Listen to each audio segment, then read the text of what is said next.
오늘 우리 계신 하나님의 말씀 디도서 1장 10절에서 16절까지 말씀입니다. 한 절씩 교독하겠습니다. 불순종하고 헛된 말을 하며 속이는 자가 많은 중 할례파 가운데 특히 그러하니 그들의 입을 막을 것이라. 이런 자들이 더러운 이득을 취하려고 마땅하지 아니한 것을 가르쳐 가정들을 온통 무너뜨리는도다.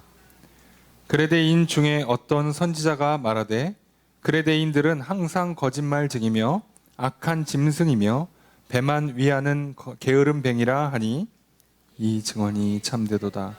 그러므로 내가 그들을 엄히 꾸짖으라.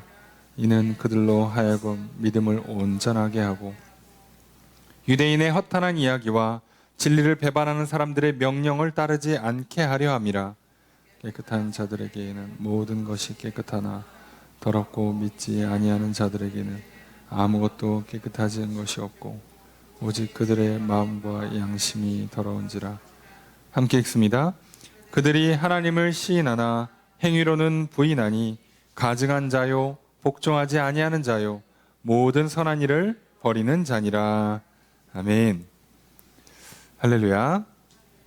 거룩한 주일 저녁 주님 전에 나와 기도하며 한 주를 시작하신 성도님들을 주님의 이름으로 환영합니다. 우리 옆에 있는 분들과 사랑의 구절 나누겠습니다. 인사합시다. 사랑합니다. 축복합니다. 이 시간 주 앞에 나와 기도하신 성도님들에게 주님의 크신 은혜가 함께 있기를 주의 이름으로 축복합니다. 오늘 말씀은 디도서 1장 10절에서 16절까지 말씀입니다. 디도서 말씀을 이제 7월 1일부터 매일 성경 본문 묵상집이 시작을 하고요. 우리가 이제 어제 토요일 본문을 살펴보지 않아서 이렇게 내용을 모르겠지만 그러나 저희가 디도서를 수요일 날 본 지가 얼마 되지 않았기 때문에 잘 기억하시리라 생각하고요. 디도를 그레데 지역에 남겨둡니다. 디도를 그레데 지역에 남겨둔 것은 거기에 이제 교회를 세우게 하기 위함이죠. 자, 교회를 세워서 하는 일에 제일 중요한 건 역시나 리더를 세우는 일이에요. 교회의 리더십을 세우는 거죠. 그럼 교회의 리더십을 세우는 이야기를 하고 나서 오늘 본문에는 바로 그 이어서 리더십을 세워서 교회를 세우는데 가장 큰 방해가 되는 건 잘못된 리더십. 진리로 중심을 잡아야 되는데 가장 방해가 되는 것 거짓 교훈, 거짓 가르침. 그래서 오늘 본문은 바로 그 내용을 다루고 있습니다. 거짓 교사, 거짓 가르침들. 교회에 거짓 교사와 거짓 가르침이 들어오면 교회는 무너져요. 교회 공동체가 무너지고요. 믿음의 가정이 무너지고요. 그리고 믿음의 한 개인, 한 영혼이 무너집니다. 그렇게만 보면 엄청 심각한 문제예요. 맞아요. 엄청 심각한 문제인데 사람들은 교회 안에, 가정 안에, 내 영혼 안에 거짓 교사가 거짓 가르침을 전하는 것에 대해서 별로 심각하게 생각하지 않습니다. 오늘 우리들이 왜 이런 영적인 무감각, 영적인 착각에 빠져 있을까요? 여러분 한번 생각해 보세요. 우리가 오늘날 웬만한 음식들을 안심하고 먹어요. 왜냐하면 음식에 문제가 있는 걸 팔면 국가가 행정적으로 그 음식점을 음식을 팔 수 있는 자격을 박탈하고 문제를 삼고 정기적으로 점검하고 관리를 해주기 때문이죠. 그래서 우리는 어떻게 보면 수돗물을 먹어도 문제가 되지 않는다는 걸 알고 있고 먹을 수 있어요. 그런데도 우리는 그걸 또 정수기에 한 번 더 걸러서 먹죠. 여러분, 세상에 수돗물을 그냥 먹어도 되는 나라가 많지가 않습니다. 그 나라들도 정수기 쓰면 되는 거 아니냐고. 그런 문제가 아니고요. 수돗물 자체를 먹어도 되는 나라가 많지가 않다고요. 그 정도로 우리는 분명히 물을 그냥 먹을 수 있고 그럼에도 불구하고 한 번 더 걸르거나 또는 끓이거나 해서 먹어요. 왜요? 우리는 알고 있거든. 물 조금만 잘못돼도 복통, 설사 심하면 병원에 응급으로 실려가야 돼요.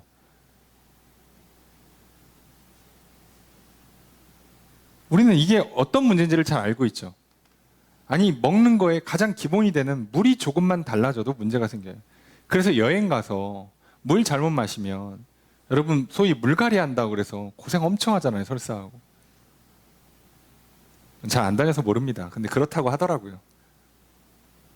한국에서 수돗물 정수해 먹고 끓여 먹고 해서 물 먹고 큰 문제 생기지 않아서 모르겠지만 그럼에도 한국 사람들 중에 대놓고 그냥 수도 틀어서 컵에서 물 받아서 먹는 사람 많지 않아요. 그런데 우리는 왜 나의 영적인 생명을, 가정을, 교회를 무너뜨릴 수 있는 거짓 교사의 거짓 가르침을 왜 그렇게 필터 없이 한 번, 두 번, 세 번씩 점검하지 않고 받아들일까요? 이상하지 않습니까? 그런데 그 가르침을 받아 전하는 사람도 문제지만 받는 사람도 똑같아요. 무슨 얘기냐? 결국은 뭐가 통했기 때문에 이게 된다는 거죠. 그 얘기는 전하는 사람들이 속이는 속임에 왜 빠졌을까? 이 사람들도 그것을 은근히 원하고 있었기 때문에, 거기에 욕망이 있었기 때문이죠. 욕심이 있으니까. 여러분, 돈을 벌고자 하는 의욕이 없는 사람은요, 취업 사기에 걸리질 않아요. 나는 취업을 할 마음이 없거든. 주식을 할 마음이 없는 사람은 주식 사기에 걸리질 않아요. 주식 자체를 안 한다니까. 그러니까 사실상 거기에 넘어가는 사람들도요, 본인들은 억울할 수 있어요. 실제로 억울하시겠죠. 그렇지만 은근히 내가 뭔가 그곳이 전해주고 있는 거짓, 말도 안 되는 수익률, 말도 안 되는 파격적인 조건, 네? 내가 그걸 원했잖아요. 교회 안에 거짓 가르침들이 자꾸 들어오는 이유가 뭘까요? 교회 안에 들어와 있는 성도들 중에 누군가는 그런 거짓 가르침을 원한다는 얘기예요. 조금 더 쉽고 편하게, 죄를 짓고도 복 받고 싶고 죄를 짓고도 천국 가고 싶으니까. 아니, 요 정도는 그냥 죄가 아닌 걸로 좀 타협하고 싶으니까. 그런데 귀신은 그걸 귀신같이 알고 파고 들어오죠. 오늘 10절에 보면 불순종하고 헛된 말하고 속이는 자가 많다라고 얘기를 해요. 많아요. 불순종하고 헛소리하고 속이는 사람이 많아요, 여러분. 많다고요. 그 중에 특별히 할례파 가운데 특히 많대. 할례파라는 게 무슨 얘기냐면 할례를 받아야 된다고 주장하는 그리스도인이에요. 그리스도인이 아닌 사람이 아니고 할례를 받아야 한다고 주장하는 그리스도인. 아니, 나는 태어날 때 반강제로 어렸을 때 부모님이 할례를 했어. 이런 사람 말고 자기가 할례를 받은 사람들. 어려서 받았든 자기가 자원해서 받았든 예수 믿고 나면 이게 아무 소용이 없는 거잖아요. 이제 아무 상관이 없는 겁니다. 그래서 그냥 넘어가야 되는데 내가 받았으니까 남도 받았으면 좋겠는 이상한 생각이 들어요. 왜요? 할례 좋은 거 아닌가? 몸에 언약을 새기는 거라면서 상징이고 증표라며 있으면 좋은 거 아닌가? 라는 거짓말, 헛된 말을 해요. 예수님이 하신 적이 없는데. 죄를 용서받고 구원받고 변화받는데 아무 상관이 없는데 왜 자꾸 집어넣고 싶죠, 그거를? 내가 받았으니까. 너도 나와 같으면 좋겠거든. 이상하죠. 그래서 결론은 뭐예요? 예수님께서 하라고 한 걸 안 하는, 하지 말라고 한 걸 하는 불순종을 합니다. 그래서 불순종하고 헛된 말하고 속이는 자가 항상 교회 안에 있어요. 그것이 믿음의 가정에도 들어오고요. 당연히 믿음의 개인, 하나님의 거룩한 성전된 나에게도 들어온다고요. 그래서 우선 바울은 이것에 대해서 뭐라고 그러냐? 11절, 그들의 입을 막아라. 말 못하게 하라는 거예요. 우리를 치면은 유혹이 더 이상 들어오지 못하게 끊으라는 거예요. 끊으라. 그죠? 입을 막으면 돼요. 술 마시기 어떻게 하면 술을 안 마실까? 안 가면 돼요. 안 사면 돼, 술을. 술을 사서 집에서 딱 갖다 놓고 참아야 하느니라. 왜 그러고 있어? 안 하면 돼요. 안 사면 돼. 술집에 가서 참아야 하느니라. 왜 그러고 있냐고. 놀러 안 가면 되잖아요. 그렇지 않습니까? 그냥 아예 안 하면 되는 거라고. 제일 좋은 건 막는 거예요. 헛소리 하면 막으세요. 죄 유혹이 오면 막는 거라고요. 왜 이렇게까지 해야 되냐? 왜 이렇게 칼같이 차단해야 되냐? 왜 성경에서 이렇게 하지 말라는 게 많을까요? 예? 왜 그러냐? 무슨 문제가 있냐? 이런 자들의 더러운 이득을 취하려고 마땅하지 아니한 것을 가르쳐 가정들을 온통 무너뜨린다. 이 거짓 가르침이 들어오면 가정이 무너져, 교회가 무너지고, 그리고 정작 저들만 이득을 취해요. 이해가 되십니까? 내가 취업 사기에 걸렸다 칩시다. 그럼 내 인생은 망가지겠죠. 그런데 그 사람들은 이득을 얻어요. 여러분, 오늘날 문제되고 있는 전세 사기, 그죠? 주식 사기, 투자 사기, 뭐 위장 취업, 뭐 위장 결혼 할 것 없이 온갖 사기들의 핵심이 뭐겠어요? 예, 결국은 당한 내가 손해 보고요, 저 사람이 이득을 얻어요. 여러분, 거짓말에 넘어가면 내가 손해를 본다고요. 거짓에 절대 속지 마세요. 이거 좋은 거예요? 그게 만약에 거짓이었다면 그거 내가 손해 보는 겁니다. 이거 먹으면 건강해져요? 이거 하면 재밌어요? 이거 하면 행복해요? 이거 하면 기분이 좋아요? 그게 만약 거짓이라면 그것 때문에 잠깐은 내가 그런 것 같아. 돈을 버는 것 같고, 유익한 것 같고, 기분이 좋은 것 같고, 행복한 것 같다가 정작 이득은 저쪽만 취하고 떠납니다. 그렇죠.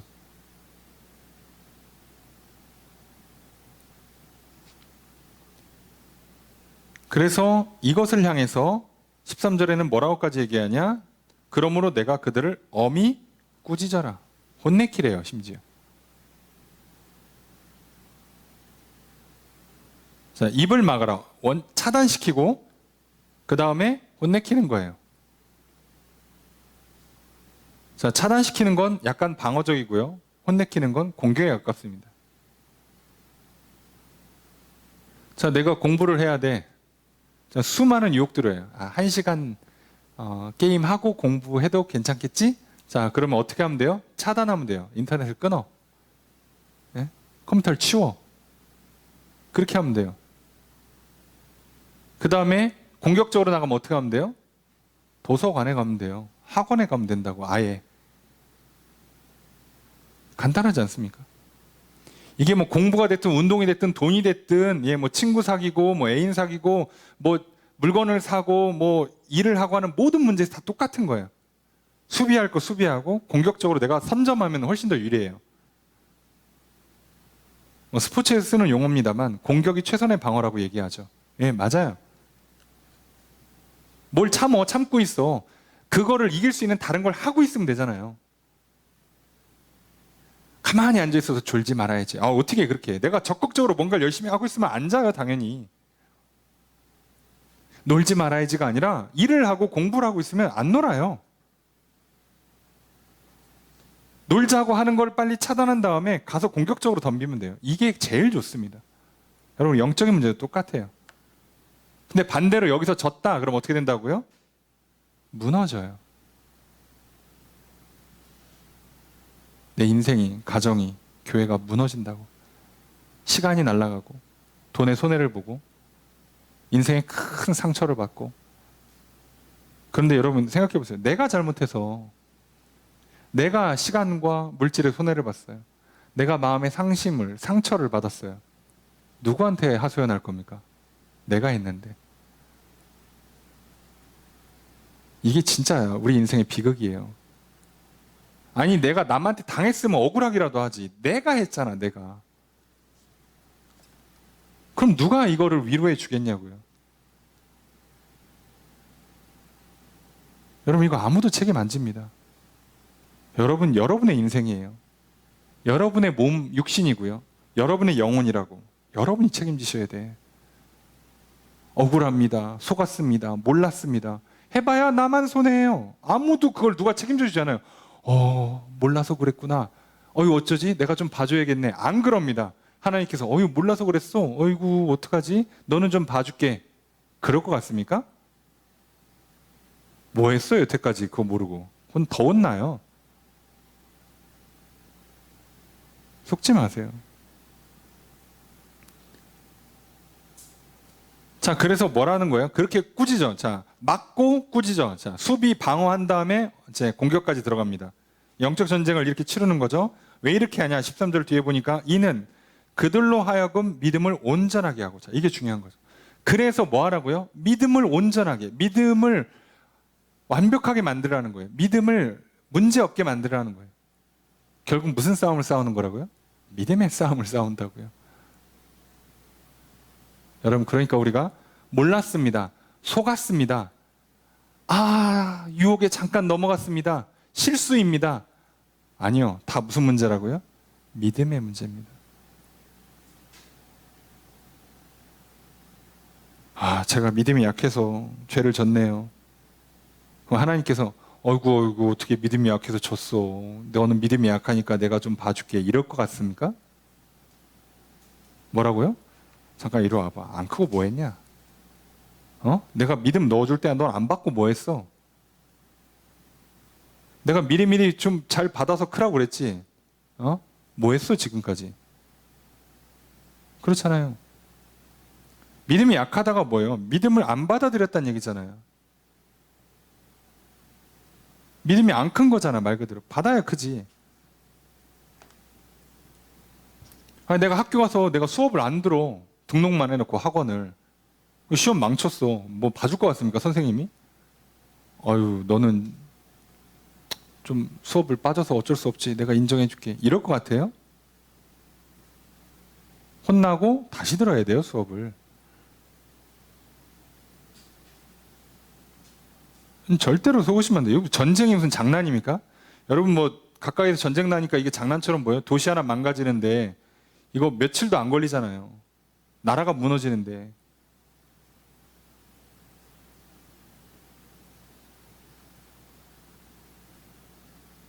지금 러시아가 지금 전쟁에 쏟아부은 돈 피해액 산정하면요 얼마인 줄 아십니까?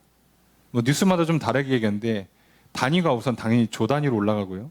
이게 무슨 10조, 20조 이런 게 아니고요. 한 1000조 단위로 올라가요. 우리나라 1년 예산에 지금 몇 배씩 뛰고 있다고. 저들이 1년 넘는 시간 동안에 쏟아부은 돈이요. 피해본 금액이 우리나라에 몇 년치 예산이 지금 들어가고 있다고. 한 나라가 굴러가는 거에, 우리나라 굴러가는 거에 몇 년치를 좀 썼다고요. 러시아만. 우크라이나 쪽은 공개를 안 하는 것 같은데 러시아만. 근데 여기서 지잖아요. 어떻게 되는지 아시죠? 그거 다 빚이 됩니다. 언제 갚어? 여러분 그냥 간단하게 계산해서 우리나라 10년치 예산이라고 칩시다. 예? 전쟁에 졌어. 패전국이 다 갚아야 돼요. 언제 갚아요? 언제 갚냐 여러분? 갚을 수 있을 것 같습니까 그게? 여러분 우리가 다른 건 모르겠지만 믿음의 싸움만큼은 좀 심각하게 생각을 하실 필요가 있어요. 저도 그만이 아니잖아. 졌지만 잘 싸웠다. 좋겠어. 예, 졌지만 잘 싸워가지고 기분이 좋겠네. 난 잘 못 싸우고 이길라니까 너는 잘 싸우고 져. 난 대충 해서라도 이길 테니까. 이겨야지. 지금 전쟁인데. 지금 스포츠 하는 것도 지금 지면 막 분해서 우는데 선수들이. 여러분 이렇게 말해서 그렇지만 우리나라가 축구 대표팀 나가서 월드컵 예선전 치르는데 지고 오면 잘했다고 박수 쳐줘요? 예? 실수 하나만 해봐. 그냥 온갖 댓글로 욕하고 막 공항에서부터 막 물건 집어 던지고 감독 자르라 그러고. 지금 무슨 뭐 나라 지킵니까? 저기 국가대표끼리 그냥 축구 한 게임 한 거잖아요. 근데 져봐요. 가만히 냅둡니까? 국가대표로 뽑아주고 국기 달아주고 연습할 수 있도록 돈 지원해주고 그거 해주놓고 그렇게 욕을 해요. 여러분 전쟁 져보세요. 근데 이 전쟁을 치면 어떻게 된다고? 가정과 교회가 다 무너진다고. 이 쉬운 문제일 것 같습니까? 그래서 우리가 조금 생각을 좀 해야 돼요. 바울이 디도를 통해서 리더를 잘 세우고 거짓된 리더들, 잘못된 리더들은 칼같이 쫓아내라고 하는 이유가, 여러분 오늘 안에 나의 인생을 제대로 세우고 싶으시면 진리로 세우시라고, 하나하나 진리로 쌓아 올리시라고, 거짓이 들어오면 칼같이 차단하시고 들어올 틈이 없게 딱딱 막으시라고요. 놀아도 된다고? 이건 먹어도 된다고? 이건 해도 된다고? 아니 제발 한 번 더 생각하시라고. 필터링을 하셔야 된다고요. 이거 잘못했다가는, 잘못 먹었다가는, 시간을 잘못 쓰고 돈을 잘못 썼다가는 인생이 날아가는 수가 있어요. 그런데 놀라운 건 그거 내 인생이라고. 내 인생. 다신 돌아오지 않을, 그 수많은 돈을 주고도 바꿀 수 없는 내 인생이라고. 얘기했잖아요. 여러분 우리가 몇 년이라도 더 살 생각이 있어야지 돈과 우리의 생명을 바꾸지. 하루만 살라고 그러고선 100억 주면 아무도 안 받는다니까. 쓸 시간을 줘야지, 쓸 시간을. 그러니 얼마나 가치 있는 인생이냐고요. 하루라는 시간이 갖고 있는 가치가. 그런데 한 번 거짓에 잘못 넘어가면, 죄의 늪에 한 번 잘못 빠지면요, 그냥 인생이 날아가는 거예요. 시간이 날아가고요. 연 단위, 10년 단위로 날아가고요. 인생에 씻을 수 없는 상처와 수치와 괴로움이 오고요. 여러분 이거 쉽지 않아요. 여러분 하나님이 내 죄를 용서해 준다는 건 하나님을 만날 수 있게 해주는 거고, 지옥에서 천국으로 끌어다 주시는 거지, 지난날의 상처와 괴로움이 다 날아가는 게 아니에요. 몸에 다 남아요. 여러분 그게 얼마나 괴로운지 아십니까? 뼈에 새긴다고. 그래서 우리가 살펴보고 있는 다윗도요, 그래서 정신 놓으면 실수하는 거예요. 실수할 때마다 그렇게 고통을 당해요. 수치를 당하고. 다시는 안 하잖아요. 그럴 문제가 생길 여지를 아예 안 만들어 놓잖아요. 그렇게 하셔야 돼요. 얼마나 귀한 하루하루 살아갑니까? 그래서 유대인들이 주장하는 이 할례, 왜 할례를 받으라고 하는가를 생각해 보면 간단한 얘기예요. 15절에 보면 깨끗한 자들에게는 모든 것이 깨끗하다. 자, 믿음으로 용서받고 의롭다함을 받고 거룩해졌어요. 이 사람 깨끗한 사람이 됐다니까? 이제 내가 뭘 입어도 상관이 없어요. 먹는 거 상관이 없는 사람이 된 거예요. 하나님께서 나를 깨끗하다고 하셨어. 나는 깨끗한 사람입니다. 근데 문제는 뭐냐면, 더럽고 믿지 아니하는 자들, 더러워서 안 믿든 안 믿어서 더럽든 하기에는 그게 같은 말이니까, 안 믿는 사람은요, 무슨 문제가 생겨요? 내 영혼이 깨끗하지가 않죠. 하나님께 용서받은 적이 없으니까. 자, 그러니까 이걸 뭘로 바꾼다고요? 깨끗한 옷을 입어서 깨끗한 척을 하는 거예요. 되겠습니까? 네?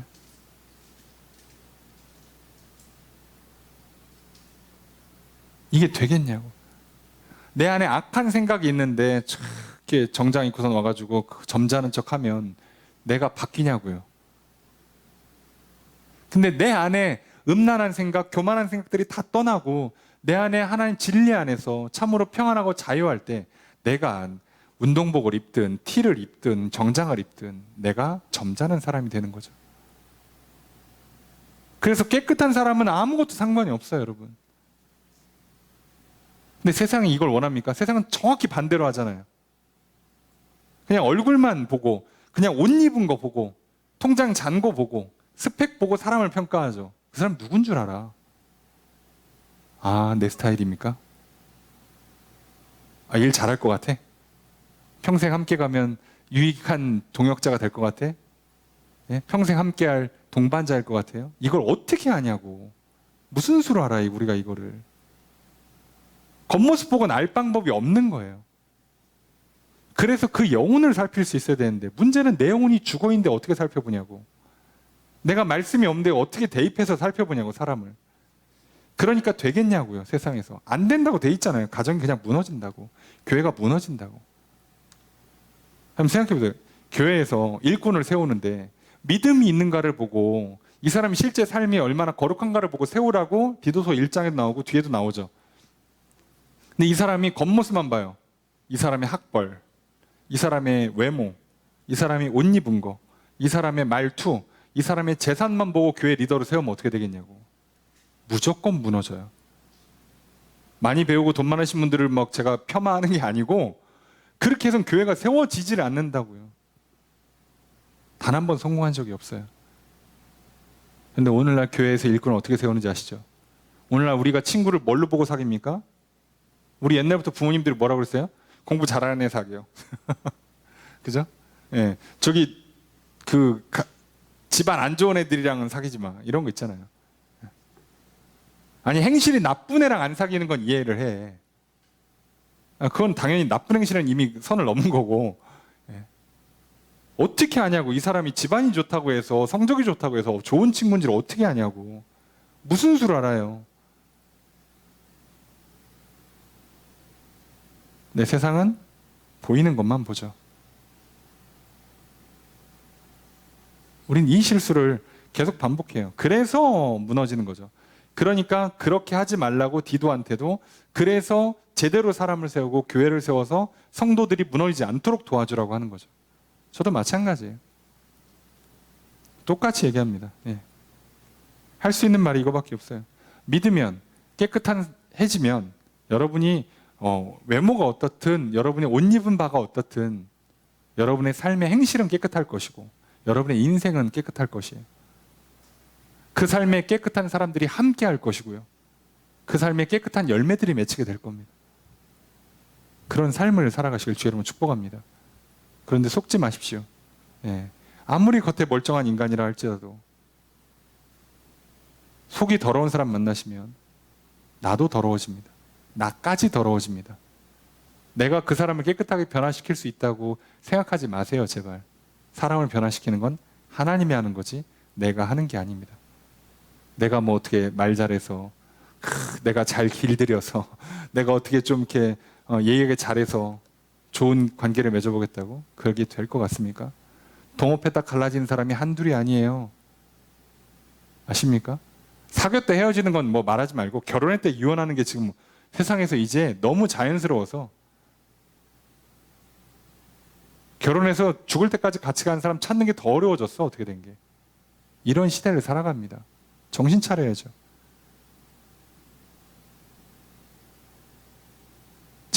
그래서 이걸 보라는 거예요. 16절에 보면 그들이 하나님을 시인하나 행위로는 부인하니. 자, 왜 우리가 속거나 우리가 속아 넘어가는 큰 핵심이 뭐냐? 자, 말로는 시인, 고백을 하지만 실제 그 행위는 안 해요. 겉모습은 멀쩡해 보이지만 실제로 그렇지가 않아요.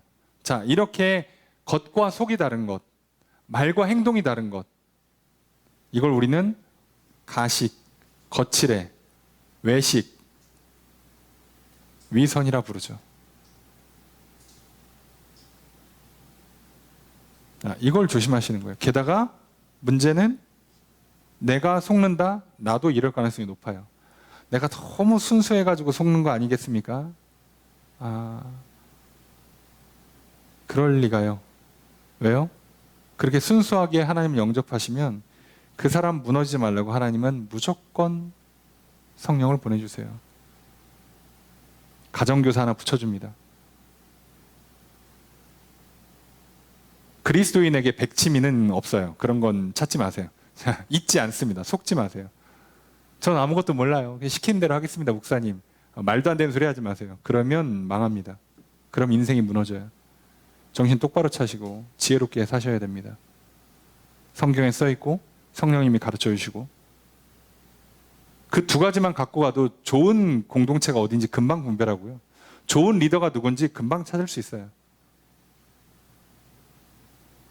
그래놓고 뭐 좋은 리더를 못 만났네, 좋은 목사를 못 만났네, 이상한 교회를 만나가지고 고생하네. 아니 누가 언제 뭐 그 교회 못 나온다고 했어? 움직일 수 있잖아요. 자, 우리는 왜 이렇게 열심히 대적하고 물리쳐야 되는가? 무너지기 때문이에요. 그러니 기억하십시오. 믿음을 지키는 것만이 살 길입니다. 믿음을 확실하게 붙잡는 게 살 길입니다. 문제가 있을 때마다 더욱 예수 그리스도의 이름을 부르시고, 모를 때마다 성경 앞에 서시고, 모를 때마다 무릎 꿇고 기도하시고 물어보시라고. 아예 앉아서 고민하지 마시고, 모르는데 뭘 자꾸 고민해. 능력이 없는데 뭘 자꾸 힘을 쓰냐고 하지 마시고, 하나님께 묻고 하나님께 힘을 구하고 하나님께 복을 구하시자고요. 그래서 하나님이 보내주는 사람인지를 구별하시고 하나님이 허락한 일인지를 분별하셔서 나아가시면 하나님께 다시 일어날 수 있도록 힘과 능력을 주시고 승리하게 하십니다. 이 길 외에 우리가 겉만 보고 눈에 멀어서 괜찮을 것 같다, 아 이거 좀 쉬워 보인다, 아 이거 날로 먹는 것 같다 싶어서 넘어가는 순간, 내 맘에 쏙 드네, 취향 저격이네, 그래서 넘어가는 순간 나는 손해보고 저쪽이 이득을 보고요, 나는 무너져요. 내 무너진 내 하루, 무너져버린 내 인생 누구도 책임지지 않습니다. 그리고 나중에 후회해서 펑펑 울어보세요. 옆에 아무도 없습니다. 위로해 줄 사람 하나도 없고요. 그때 뭐 해야 된다고? 그때 다시 하나님께 오는 걸 다시 시작하셔야 돼요. 그때 다시 시작하는 거라고. 또 그러니 왜 이걸 우리가 반복합니까? 한 번밖에 없는 인생인데. 많은 사람들이 얘기하죠. 모르니까 경험을 많이 해야 된다고. 친구도 많이 사귀어보고, 애인도 많이 사귀어보고, 직장도 많이 다녀보고, 여행도 많이 다녀보고. 예. 많이 해보면 압니까? 참 희한하네. 그럴 거면 오래 사는 사람이 제일 똑똑하게. 경험이 지식량이 아니잖아요. 여러분, 진리는 경력으로 하는 게 아니잖아요. 우리가 그리고 진짜 많이 산 걸로 치자면 제일 많이 산 건 하나님이잖아. 그러니까 우리가 좀 기억했으면 좋겠어요. 하나님, 정말 교회를 무너뜨리고 가정을 무너뜨리고 인생을 무너뜨리는 게 무엇인가. 그래서 우리가 오늘 그 문제 앞에서 어떻게 해서 믿음을 지키고 교회를 지키고 가정을 지키고 내 인생을 지켜야 하는가. 여러분, 입 막고, 그리고 할 수만 입 막고 그 다음에 공격하셔야 돼요. 꾸짖으세요. 자꾸 헛소리하면 듣지 마시고요, 헛소리 못하게 끊어내십시오. 그리고 오직 하나님의 말씀 붙들고 살아가십시오. 그러면 됩니다. 오늘 한 주를 시작하고요, 또 하반기를 시작하는 시점이 됐어요. 여러분, 제대로 하나님의 말씀 붙들어서 교회를 세우고 가정을 세우고 내 몸을 거룩한 성전으로 세워가는 인생 되시길 주님 축복합니다. 그래서 아름다운 결실들이 풍성히 맺히는 올 한 해가 되기를 주님 축복합니다. 그러기 위해 거짓 교사와 거짓 가르침을, 그들의 말에 입을 막으시고 그들을 꾸짖으십시오. 그리고 그들의 겉과 속의 다름을 제대로 분별해 내셔야 합니다. 말만 듣지 마시고 말과 행동을 보십시오. 겉만 보지 마시고 속도 보십시오. 확인이 안 되면 확인될 때까지 손잡지 마십시오. 그리고 뭘 굳이 어렵게 하지 마시고 정확하게 가르쳐 주시는 성경 말씀을 읽고 성령님의 가르쳐 주시는 도움과 지혜를 받아서 살아가시면 훨씬 쉽습니다. 오늘도 그렇게 살아가길 우리가 함께 기도하고요, 또 우리 각자의 기도 제목과 중보의 제목들을 놓고 기도하려 합니다. 오늘 우리의 기도를 들으시고 응답해 주시는 주님의 크신 은혜가 함께 있기를 주의 이름으로 축복합니다.